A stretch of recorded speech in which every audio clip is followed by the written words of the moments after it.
Bueno, en este video lo que vamos a hacer es una reacción a una presentación que un estudiante, Lidia, no sé bien de dónde será, pero lo encontré por YouTube.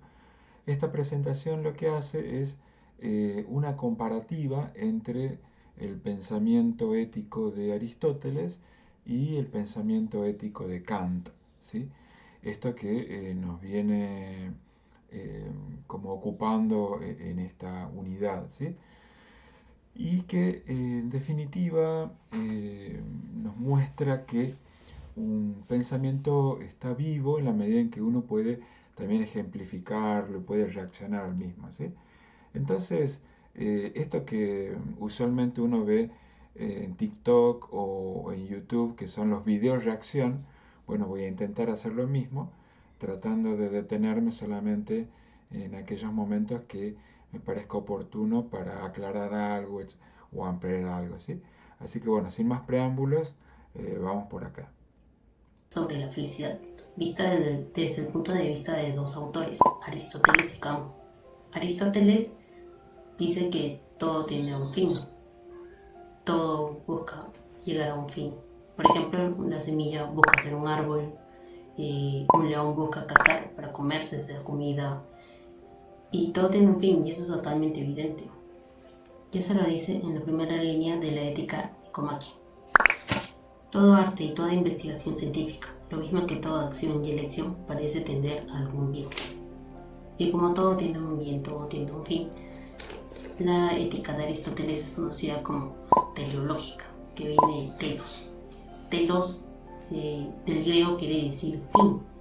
A diferencia de la ética de Kant, que es una ética deontológica, viene del griego de ontos, que quiere decir deber.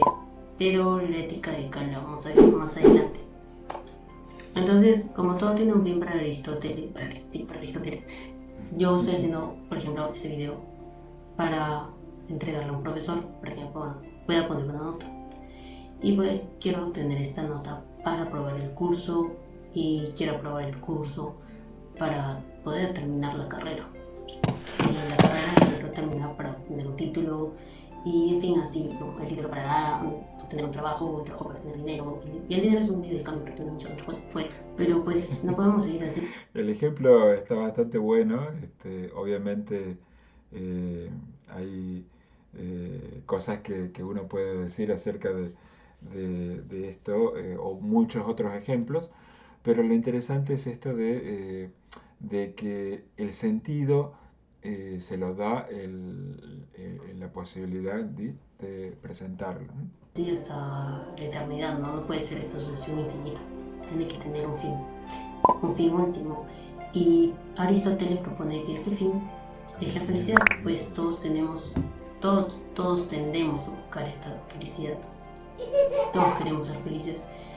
La felicidad es el fin último, es el bien supremo, porque a la felicidad no la buscamos por obtener otra cosa, buscamos las demás cosas. Las demás acciones que hacemos es porque los usamos de medio, son un medio para que podamos obtener la felicidad. La felicidad no la queremos obtener por obtener algo más. Por ejemplo, el dinero lo tenemos para adquirir más cosas, porque el dinero es un medio de cambio, pero la felicidad la queremos para nada más. La felicidad la buscamos por ella misma, es un bien en sí mismo, es el bien supremo al que llegamos a alcanzar, al que buscamos llegar a alcanzar. Y entonces ya llegamos al final.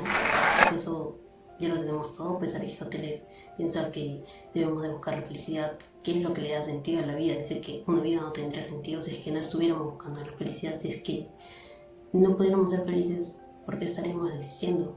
Pues para Aristóteles no habría un sentido de vida sin la felicidad. Por eso no es todo. Aristóteles también dice cómo podemos obtener esta felicidad, cuál es el medio para alcanzarla. Entonces, ¿dónde podemos encontrar la felicidad? Aristóteles dice que la actividad es propia del ser humano, se encuentra en el ser humano, hay que buscar en él.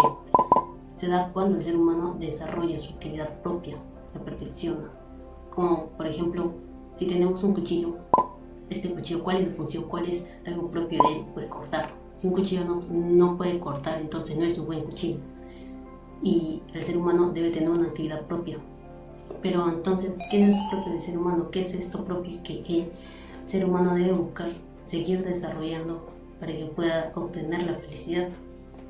Pues, Lo que vemos ahí es cómo la estudiante identifica la felicidad con el desarrollo de la naturaleza humana, tal como Aristóteles lo planteaba, ¿sí? De tal modo que la naturaleza por sí misma tiende a la felicidad, ¿sí? Esto es fundamental comprender del planteo ético de Aristóteles, que todo aquello que de algún modo violenta la naturaleza hacia la consecución de su fin último, que es la felicidad, es lo que le impide entonces perfeccionarse. ¿Sí? Vamos a ver cómo sigue. pues puede ser crecer y alimentarse. No, porque eso también lo compartimos con las plantas. Puede ser sentir y reproducirse. No, porque también lo compartimos con los animales. Entonces, ¿qué nos queda? Nos queda la razón, nos queda el logos. Como lo propio del hombre. Acá es interesante en relación a lo que ya habíamos dicho en clases sobre la condición humana, como Aristóteles la caracteriza. ¿Se acuerdan? Son politikon, es decir, el ser humano es un ser político, no en el sentido de un partido político, sino en tanto en cuanto participa de la sociedad política, es decir, de la sociedad, de la polis. ¿Sí? Y la otra definición, la segunda definición, que ustedes encuentran también en el texto de la Ética Nicómaco, es que el ser humano es un ser racional, es decir, el logos, la razón, es aquello que le permite comprender entonces qué será lo que lo hace feliz. La razón. El hombre debe ser guiado por ella, debe actuar conforme a ella. No debe estar ahí siendo movido por sus instintos, sino que debe tener en cuenta su razón y ser guiado por esta. Al ser movido sus acciones por la razón, habrán de ir mejorando y el perfeccionamiento de estas acciones, la mejor de las acciones, será la virtud. Mientras que el hombre vaya mejorando sus acciones conforme a la razón, pues será más virtuoso. Entonces, Entonces la virtud, recuerden que es el término medio entre dos extremos. Es cuando un comportamiento se hace hábito, ¿sí? Y no es ni por exceso ni por defecto, sino más bien es un término medio. Y ese término medio depende de qué estemos hablando. Por ejemplo, para la fortaleza, el exceso de fortaleza podría ser la temeridad, ¿no? Es decir, la persona que no mide las consecuencias de sus actos. Mientras que el defecto de la fortaleza puede ser la cobardía. Entonces la fortaleza va a ser siempre el término medio entre el exceso y el defecto. Y habíamos visto también en clases que la virtud fundamental para Aristóteles es la más elevada, es justamente la razón en tanto sabiduría, que es justamente darnos cuenta cuando hay un exceso y cuando hay un defecto, en la búsqueda del término medio. Bien. para Aristóteles todo tiene un fin. El fin máximo, el fin supremo, es la felicidad. Para lograr esta felicidad se debe de ir actuando conforme a lo que es propio, buscar el perfeccionamiento de esto. Lo propio del ser humano es la razón, entonces debe de actuar movido por esto. Y cuando perfecciona sus acciones que van a ser movidas por la razón, entonces llegará a ser virtuoso. Mientras más virtuoso sea, mientras mejores sean sus decisiones por cada acción que vaya a realizar, pues entonces será más feliz. Bien, ahora es el turno de Kant. Como ya mencioné, la ética de Kant no es teleológico como la de Aristóteles, es deontológico. Es la ética del deber, es actuar conforme al deber. Y la felicidad no es un deber. Ya lo diré más adelante porque dice esto. Como Kant dice que debemos actuar conforme al deber, pues esto quiere decir que debemos rechazar aquellas inclinaciones naturales, porque el hombre tiene naturaleza y tiene libertad. Esta naturaleza le da ciertas inclinaciones, ciertos deseos, y la libertad no está acompañada de esto. Porque Esto es muy importante porque va a ser un giro totalmente distinto al de la antigüedad griega. Para Kant, recordemos que en el medio también pasó Descartes, eh, la naturaleza no va a ser la guía que por su perfeccionamiento nos hace felices, sino que en la naturaleza va a ser algo que el ser humano por la ciencia y por la tecnología tiene que dominar. La naturaleza es algo a ser dominado. De tal modo entonces que aquello que constituye nuestra naturaleza debe ser objeto de pedagogía. De tal modo entonces que la pedagogía es lo que va a educar justamente al sujeto, de tal modo que en la crianza de los niños, en la instrucción de los jóvenes y en la formación de la conciencia adulta es cuando se da el verdadero ejercicio de la libertad.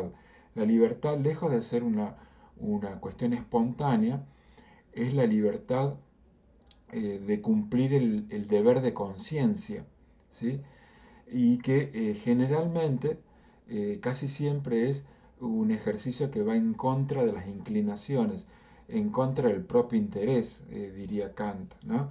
O en contra de aquello que nos inclina la propia naturaleza, ¿sí? Eh, entonces, eh, ¿se acuerdan que nosotros leíamos en el primer párrafo de la que es la ilustración? Esto de atrévete a pensar por ti mismo, atrévete a ser adulto, en tanto ya no debes someterte a la autoridad ni del rey ni de la iglesia, nadie debe decirte qué es lo que tienes que pensar, es solamente tu conciencia la que te tiene que marcar cuál es el deber que debes cumplir. Que si actuamos conforme a estas inclinaciones, si actuamos conforme a los deseos que tenemos, pues estaríamos sometiendo a la libertad a esto. Y entonces si actuamos al margen de nuestras inclinaciones, ¿cómo estaríamos actuando? ¿Qué estaríamos teniendo? Pues dice Kant que esto sería una buena voluntad. ¿Y cómo define la buena voluntad? Pues dice lo siguiente. La voluntad es una facultad de no elegir nada más que lo que la razón reconoce como prácticamente necesario, es decir, como bueno, independientemente de las inclinaciones. Es decir, que la voluntad es buena en sí misma, independientemente de los resultados de cada acción que hagamos conforme a la voluntad. Por ejemplo, yo recuerdo una vez, cuando estaba en la academia, salí del pasillo y solamente estábamos dos personas. Era un chico que estaba delante de mí y yo que recién salía del aula. A este chico se le cayó su mensualidad, pero eran 300 y tantos. ¿Y qué hice? Pues fui, recogí el dinero, le pasé la voz al chico y le dije, hey amigo, se te ha caído. Y se lo devolví. ¿Por qué? Porque estaba actuando conforme al deber, estaba actuando de buena voluntad. Actuar conforme al deber es actuar al margen de nuestras inclinaciones, deseos, como la anécdota que les acabo de contar. Porque pude haber actuado conforme al deseo de tener dinero, pude haber actuado de esa manera en la que yo me quedaba con el dinero, pero en realidad fui y se lo devolví. Porque era un deber hacerlo, es un deber, es un deber devolver las cosas. Actuar conforme al deber es actuar sin mirar los efectos de estas acciones. No, Kant dice que no debemos actuar conforme a lo que nosotros pensamos que va a pasar o por obtener algo a cambio de esta acción. Por ejemplo, quizá yo le... Esto es muy importante lo que estás resaltando, porque justamente lo que Kant quiere evitar es que nuestra conciencia esté, por decir así, ligada a un cálculo acerca de qué es lo que va a pasar alrededor, es decir, cuáles van a ser las consecuencias de los actos.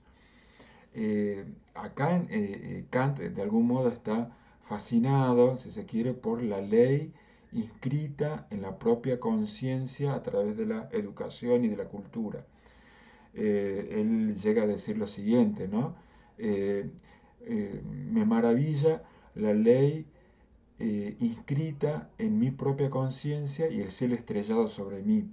Es decir, lo que lo asombra, lo que lo maravilla, es tanto la naturaleza como el despliegue de lo que uno se encuentra, por decirlo así, ante un cielo estrellado, pero también la propia conciencia que sabe cuál es el deber que hay que cumplir en cada momento, ¿sí? devolví ese dinero a aquel chico con esperanza o con las ganas de que me diera una recompensa por aquello, pero en realidad no, fue porque era por el deber mismo.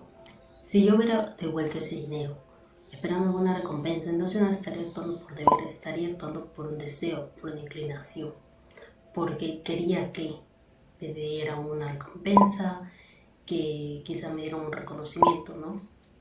Pero En realidad lo que Kant propone es que debemos actuar por el deber mismo, con buena voluntad que es al margen de los deseos y de las inclinaciones. Kant dice algo en la crítica de la razón pura sobre la felicidad. Felicidad es la satisfacción de todas nuestras inclinaciones. La ley práctica, derivada del motivo de la felicidad, la llamo pragmática. En cambio, la ley, si es que existe, que no posee otro motivo que la dignidad de ser feliz, la llamo ley moral. La primera nos aconseja qué hay que hacer si queremos participar de la felicidad. La segunda nos prescribe cómo debemos comportarnos si queremos ser dignos de ella. Para Kant debemos actuar conforme al deber, conforme a esa ley moral. Es decir, debemos de ser dignos de ser felices, no debemos buscar ser felices. ¿Por qué? Porque como dije, pues la felicidad para Kant no es un deber. ¿Por qué no es un deber? Porque acaba de mencionar que la felicidad es la satisfacción de todas nuestras inclinaciones. Y el deber es actuar al margen de esas inclinaciones. Entonces, esto es muy importante, darnos cuenta que la felicidad para Kant podría decirse, sería como la añadidura, por decir así, del deber cumplido, ¿m? De tal modo que lo que busca Kant es la justicia de conciencia, de tal modo que la felicidad no es algo que lo busca, sino que es algo que sobreviene. No importa si somos felices, lo importante es ser justos. ¿Sí? Básicamente eso sería de algún modo como lo que nos hace comprender el pensamiento de Kant. Cuando uno busca ser feliz, busca algo, quiere algo. En cambio, cuando uno actúa por deber, pues está actuando al margen de ese querer, al margen de ese deseo, al margen de esa inclinación, está actuando con libertad, está actuando conforme a su razón. La razón está diciendo qué debe hacer. Kant dice que si nuestro fin fuese ser felices, nuestra razón estaría de más, bastarían los instintos para ello. Pero el hombre tiene la razón, entonces debo obedecer esta razón. La razón realmente no dice cómo ser felices. ¿Podríamos saber cómo ser realmente felices? Kant dice lo siguiente. En suma, nadie es capaz de determinar con plena certeza, mediante un principio cualquiera, qué es lo que le haría verdaderamente feliz, porque para eso se necesitaría una sabiduría absoluta. Es decir, ya que nosotros tenemos la razón.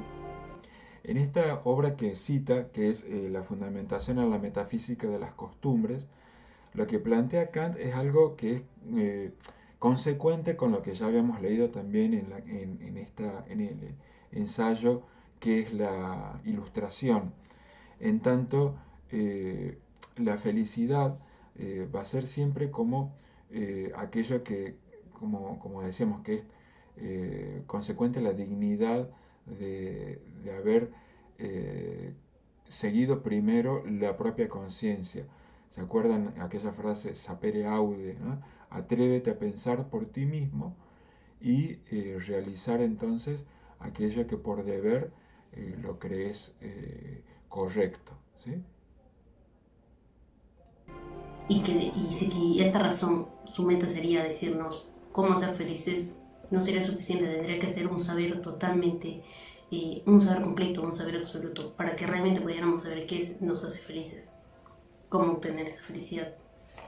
Entonces, en ese sentido es como que trata de desligar también todo el debate acerca de qué es lo que nos hace felices, porque va a decir Kant, esto no es el objeto de la ética, determinar desde un saber, ni siquiera un saber absoluto, que solamente Dios tiene un saber absoluto, qué será lo que nos hace felices. Lo que sí sabemos, efectivamente, es qué debemos hacer y qué es lo justo en cada circunstancia, en cada situación. ¿Sí? lo importante no es llegar a ser felices, sino ser dignos de ser felices, actuar conforme al deber, ser seres morales y no dejarnos llevar por nuestras inclinaciones, por nuestros deseos, no esperar nada a cambio por nuestras acciones, solamente actuar por el deber. Y entonces no podríamos ser felices. Bueno, en realidad Kant no lo descarta por completo, pero sí, a diferencia de Aristóteles, la felicidad no ocupa un papel central en la moral. La felicidad ni siquiera está dentro de la moralidad de Kant. Pero ¿se puede ser felices? Pues sí. Como estamos actuando conforme al deber, y esto es lo que nos hace ser dignos de ser felices, pues podríamos sentirnos felices, porque estamos haciendo bien, porque estamos actuando bien, porque estamos actuando conforme al deber. Esto va a ser un gran debate en toda la filosofía moderna, en esto de que para Kant, si ha desligado, por decir así, como problema de la ética, la cuestión de la felicidad, y se ha quedado con la cuestión de la justicia como rectora de la conciencia y la libertad como el ejercicio de esa justicia que la conciencia comprende.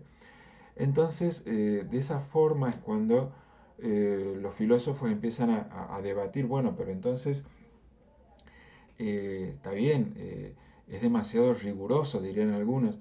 Y sí, porque la pureza de algún modo para Kant va a ser algo ajeno a toda inclinación.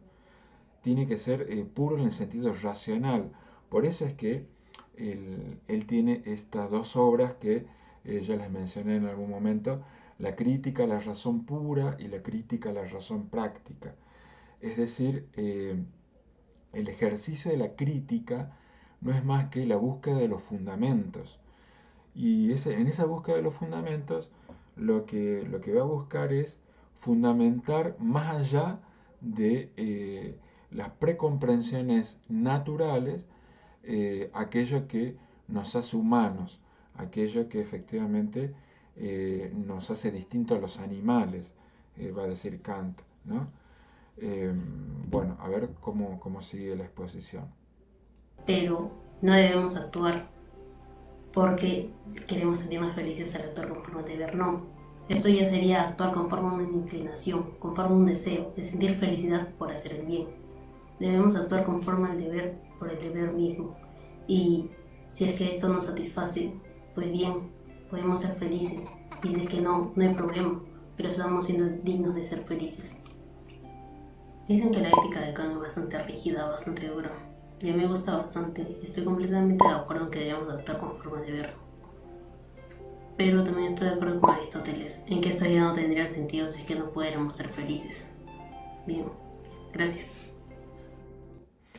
Bueno, quiero resaltar por último esta cuestión de que eh, la eh, ética tanto de Kant como de Aristóteles plantean algunas, eh, algunas preguntas que seguramente nos podemos hacer nosotros, ¿no? Bueno, ante cada comportamiento, ante cada eh, situación, ¿qué es lo que nos hace efectivamente felices o justos? ¿Sí? Y ahí es donde radica el problema de la ética, que después vamos a tener como muchos matices entre la ética material de Aristóteles. ¿Y por qué material? Porque justamente plantea que hay un objeto de ese comportamiento justo, perdón, comportamiento que nos hace felices, que es la virtud, y la virtud siempre va a ser, como les decía, esta distinción entre el término medio entre un exceso y un defecto. ¿Sí? Mientras que la formalidad, ¿qué sería lo formal en la ética kantiana? Lo formal sería en tanto que no nos dice qué es lo bueno y lo malo. Lo que nos va a decir es el principio que fundamenta nuestros juicios acerca de lo bueno o malo en tanto y en cuanto es justo o injusto. ¿Sí? Y esos principios son los que él va a enunciar como los imperativos categóricos para la conciencia. ¿Sí? El primer imperativo categórico es aquel que ya lo había mencionado también en clase, es esto de obra de tal modo que tu acción sea norma para todo sujeto racional. Es decir, lo que él piensa es que si cada uno de los sujetos racionales pensara cómo actuarían los otros sujetos racionales e hiciera de eso una norma, entonces obrarían con justicia. Y, eh, y el otro imperativo categórico, es decir, ¿por qué le llama imperativo categórico? Porque no tiene una fundamentación, es un axioma matemático, es prácticamente algo indiscutible. El segundo imperativo categórico es que nunca utilices a una persona como un medio, porque cada persona es un fin en sí mismo. ¿Sí? Estos dos principios van a ser fundamentales para comprender la ética de Kant. Entonces, recuerden, el primero, obra de tal modo que tu acción sea norma para todo sujeto racional. Y el segundo, ninguna persona es un medio para un fin. Es decir, ninguna persona puede ser un medio para lograr mi propia felicidad.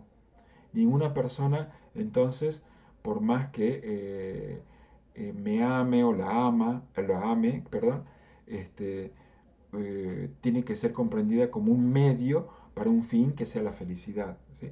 Eso es lo que quiere desligar. Por eso es que hace del deber por el deber mismo en conciencia el mayor ejercicio de libertad. Y es por eso que acá es donde la filosofía moderna se va a encontrar con el gran debate acerca de cómo conciliar entonces el deber con la experiencia, por decir así, de felicidad. Un autor posterior, Fichte, va a ensayar en esto de, o va a explorar esta idea de que, bueno, la felicidad o la alegría, mejor dicho, va a estar en el deber cumplido. De algún modo tratan como de, los alemanes, tratan como de ir matizando, digamos, esta cuestión que parece así como así, demasiado rígida, pero sin embargo se comprende desde esa herencia puritana que ya hemos revisado en clase. Bueno, para terminar, yo les dejo también en el aula virtual, no este libro completo, a ver si acá lo pueden ver, eh, aquí dice 100 cosas que hay que saber de filosofía y de ética. Lo que yo les voy a dejar en realidad es 50 cosas que hay que saber sobre la ética, ¿m? Para abocarnos a este tema 2 de este autor que se llama Ben Dupré. Ben Dupré es un filósofo y pedagogo francés que hace muy buenas síntesis de preguntas. ¿Sí? De hecho, el librito es 50 preguntas o 50 temas que no puedes desconocer de la filosofía. No lo tienen que leer a todo, de ninguna manera. Lo que vayan revisándolo, vayan viéndolo. Nosotros después, en el regreso a las vacaciones, vamos a trabajar con ese libro, vamos a tratar de abocarnos entonces a el estudio de casos, la casuística, para ver cómo la ética lo que nos permite justamente evaluar casos de la vida concreta, de la vida real, y decir, bueno, a ver, cómo puedo pensar qué será lo virtuoso, qué será lo justo, ¿sí? Y qué es lo que nos hace felices, o qué es lo que nos hace dignos de ser felices, como diría Kant, ¿sí? Así que muy bien, que tengan entonces una buena semana y disfruten de sus vacaciones. Chao, chao.